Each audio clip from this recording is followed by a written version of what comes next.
ದಿವಸ ಕೋಲ್ಕತ್ತಾದಿಂದ ಒಂದು ಕಂಟೈನರ್ಲಿ ಕೊರಿಯರ್ ವಸ್ತುಗಳನ್ನು ತಗೊಂಡು ಬಂದಿರತಕ್ಕಂತಹ ವಾಹನ ಒಂದು ಅತ್ತಿ ಬೆಲೆಗೆ ಬಂದು ಅಲ್ಲಿ ಕೆಲವು ಕೊರಿಯರ್ ವಸ್ತುಗಳನ್ನು ಇಳಿಸಿ ಅಲ್ಲಿಂದ ಅವರು ಆನೇಕಲ್ಲಿಗೆ ಬರಬೇಕಾಗಿತ್ತು. ಆನೇಕಲ್ಲಿಗೆ ಬರುವ ಮಾರ್ಗದಲ್ಲಿ ಒಂದು ನಿಂತಿದ್ದಂಥ ಬೈಕಿಗೆ ಕ್ಯಾಂಟರ್ ಡಿಕ್ಕಿ ಹೊಡೆದಿದೆ. ಆಗ ಅದನ್ನು ನಿಲ್ಲಿಸದೆ ಅವನು ಮುಂದೆ ಬಂದಾಗ ಕೆಲವರು ಅವನನ್ನು ಚೇಸ್ ಮಾಡಿದ್ದಾರೆ. ಆ ಕಾರಣಕ್ಕೋಸ್ಕರ ಅವನು ವೇಗವನ್ನು ಹೆಚ್ಚಿಸಿಬಿಟ್ಟು ಆನೇಕಲ್ಲಿಗೆ ಬರುವ ದಾರಿನಲ್ಲಿ ತಮಿಳುನಾಡಿನಿಂದ ಬರ್ತಾ ಇದ್ದಂಥ ಒಂದು ಆಟೋ ರಿಕ್ಷಕ್ಕೆ ಡಿಕ್ಕಿ ಹೊಡೆದಿದ್ದಾನೆ.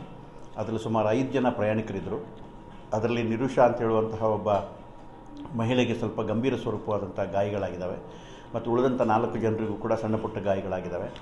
ಆಗಲೂ ಸಹ ಅವನು ವಾಹನವನ್ನು ನಿಲ್ಲಿಸದೆ ಮುಂದೆ ಚಲಾಯಿಸ್ಕೊಂಡು ಬಂದು ಆನೇಕಲ್ಲಿನ ಕೋರ್ಟಿನ ಮುಂಭಾಗದಲ್ಲಿ ಒಂದು ಕಾರಿಗೆ ಡಿಕ್ಕಿ ಹೊಡೆದಿದ್ದಾನೆ. ಅದರಲ್ಲಿ 3 ಜನ ಪ್ರಯಾಣಿಕರಿದ್ದರು. 3 ಜನರಿಗೂ ಸಹ ಸಣ್ಣ ಪುಟ್ಟ ಗಾಯಗಳಾಗಿದ್ದಾವೆ.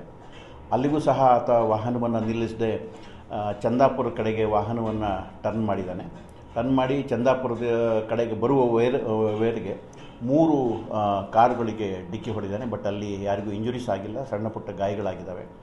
ಈ ನಡುವೆ ಕೆಲವು ವ್ಯಕ್ತಿಗಳು ಮೃತಪಟ್ಟಿದ್ದಾರೆ ಅಂತ ಹೇಳಿ ಗಾಳಿ ಸುದ್ದಿ ಹರಡಿದ್ದರಿಂದ ಚಂದಾಪುರ ಸರ್ಕಲ್ ಹತ್ತಿರ ಆ ಗಾಡಿಯನ್ನು ಸಾರ್ವಜನಿಕರೆಲ್ಲ ತಡೆದುಬಿಟ್ಟು ಆ ಗಾಡಿಯ ಚಾಲಕನಾದಂಥ ಪ್ರೇಮ್ ಅಂತ ಹೇಳುವವನಿಗೆ ಅಸಾಲ್ಟ್ ಮಾಡಿದ್ದಾರೆ. ಅವನಿಗೆ ಸ್ವಲ್ಪ ಗಂಭೀರ ಸ್ವರೂಪವಾದಂಥ ಗಾಯಗಳಾಗಿದ್ದಾವೆ.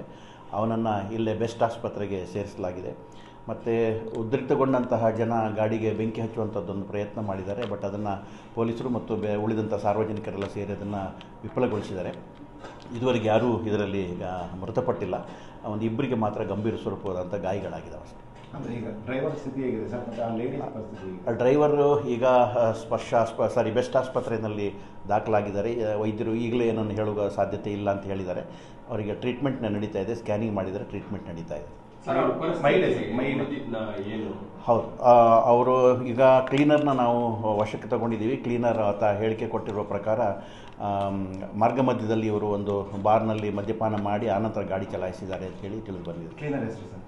ಕ್ಲೀನರ್ ಹೆಸರು ನಾರಾಯಣ ಪಟೇಲ್ ಅಂಥೇಳಿ, ಡ್ರೈವರ್ ಬಂದು ಪ್ರೇಮ್ ಅಂಥೇಳಿ. ಇವರಿಬ್ಬರು ಕೂಡ ಉತ್ತರ ಪ್ರದೇಶದವರು, ಕೊರಿಯರ್ ಕಂಪ್ನಿಯಲ್ಲಿ ಕೆಲಸ ಮಾಡ್ತಾರೆ. ಕ್ಲೀನರು ಲಾರಿಯಿಂದ ಜಂಪ್ ಹೌದು, ಆಟೋ ರಿಕ್ಷಾಕ್ಕೆ ಯಾವಾಗ ಡಿಕ್ಕಿ ಆಯಿತು ಆಗ ಜನ ಕೆಲವರು ಚೇಸ್ ಮಾಡ್ತಾ ಇರೋದು ಗೊತ್ತಾಗ್ಬಿಟ್ಟು ಇನ್ನು ಭಯಗೊಂಡಂಥ ಆತ ಲಾರಿಯಿಂದ ಹಾರಿಬಿಟ್ಟು ತಪ್ಪಿಸ್ಕೊಂಡಿದ್ದ. ಪ್ರೇಮ್ ಮಾತ್ರ ಸಿಕ್ಕಾಕ್ಕೊಂಡಿದ್ದ. ನಾರಾಯಣ ಪೊಲೀಸ್ ವಶದಲ್ಲಿದ್ದಾರೆ. ಸರ್, ಒಟ್ಟು ಈ ಅಪಘಾತದಲ್ಲಿ, ಸರಣಿ ಅಪಘಾತದಲ್ಲಿ ಎಷ್ಟು ಜನಕ್ಕೆ ಅದೇ ಇಂಜೂರ್ಡು, ಗಂಭೀರವಾಗಿ ಗಾಯಾದರು ಎಷ್ಟು ಸರ್? ಈಗ ನಮಗೆ ಬಂದಿರುವ ಮಾಹಿತಿಯ ಪ್ರಕಾರ ಒಬ್ಬರು ಲೇಡಿಗೆ ಗಂಭೀರ ಸ್ವರೂಪವಾದ ಗಾಯಗಳಾಗಿದೆ. ಇನ್ನು ಉಳಿದಂಥ 4 ಜನರಿಗೆ ಸಾಮಾನ್ಯ ಸ್ವರೂಪದ ಗಾಯಗಳಾಗಿದೆ. ಒಟ್ಟು 4 ಕಾರುಗಳು, 1 ಬೈಕು ಮತ್ತು 1 ಆಟೋ ರಿಕ್ಷಾ ಜಖಮ್ಮಾಗಿದೆ. ಮತ್ತು ವಾಹನ ಚಾಲ ಮಾಡ್ತಾ ಇದ್ದಂಥ ಪ್ರೇಮ್ ಅಂತ ಹೇಳುವವನಿಗೂ ಕೂಡ ಗಂಭೀರ ಸ್ವರೂಪವಾದಂಥ ಗಾಯ ಆಗಿದೆ.